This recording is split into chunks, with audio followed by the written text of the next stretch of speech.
Écoutez-moi mes frères, vous ne pouvez pas réussir dans la vie sans vous séparer de votre lit. Vous réveillez de votre lit, c'est comme si vous êtes scotché. Sortir du lit seulement. Je voulais encore dormir. C'est pas possible. Pourquoi le secret de la réussite est dans la séparation? C'est le système dans lequel Dieu a créé l'univers. Lisez le livre de la Genèse. Dieu crée le ciel et la terre, c'est en forme vide. Et qu'est-ce qu'il fait? Il dit que la lumière soit. Dès que la lumière est là, il se met à travailler.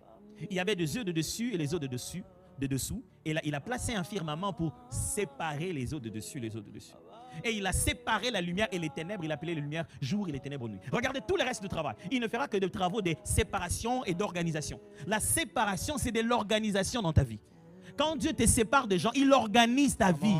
Quand Dieu te sépare de certains endroits, de certains milieux, de certaines choses, il est en train de réorganiser ta vie. Aujourd'hui, c'est nous qui disons à Dieu, je préfère mes amis que la réussite. Si Dieu leur donnait à eux les occasions qu'il a données à toi, il te lâcherait à une vitesse. Oh, je vous assure. Ah, ça, moi, j'ai appris ça durement. Une fois, un jour, on était en classe. Moi, j'étais toujours au premier banc en classe. Et des fois, tu as des amis. Voilà, on ne choisit pas toujours tous les amis. Il y a toujours un collègue qui aime déranger pendant qu'on enseigne. Et pendant qu'on enseigne, il a quitté là où il était, il est venu s'asseoir à côté de moi. Oh, j'avais une enseignante qui nous enseignait la science. Cette dame, elle était de fer. Elle a entendu un peu de bruit. S'est tournée. Elle n'a même pas tenu compte des circonstances atténuantes. Elle regardait un peu la réputation et les records de l'enfant. Elle n'a pas regardé un peu mon crédit pour voir si j'ai déjà dérangé dans la vie. Je ne sais pas qu'est-ce qui s'était passé avec son mari à la maison ces jours-là. Mais elle a tout jeté sur nous. Elle a dit, levez-vous. On s'est levés, nous a mis nous deux. Elle a dit, je ne vais pas vous taper. Toi, tu le gifles. À tour de rôle. Toi, tu le gifles. Et puis, lui, il te gifle. Mais je pense que cette dame m'a donné la plus belle leçon de ma vie. Des fois, on se dit comme ça, cette personne, elle est mauvaise. Non, elle m'a donné la plus belle leçon de ma vie. Elle a intentionnellement, c'est là que j'ai compris qu'en réalité, elle savait que je me suis laissé influencer. Elle voulait me donner la plus grande leçon de la vie. Elle m'a demandé à moi de gifler d'abord. Moi, je me suis dit, c'est un ami qui voulait juste me taquiner, je vais juste le gifler en passant.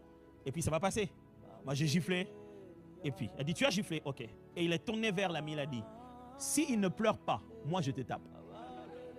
C'est là que j'ai dit, est-ce qu'on peut reprendre? C'est là qu'elle m'a montré la leçon. Elle dit, tu vois en réalité, quand les autres ont l'opportunité de te frapper, ils vont te frapper à mort. C'est toi qui joues avec la vie. Et je regardais l'ami pour lui faire signe que non, quand même, à la base, c'est ta faute. Tu ne vas pas quand même me frapper. Tu ne vas pas me frapper comme ça.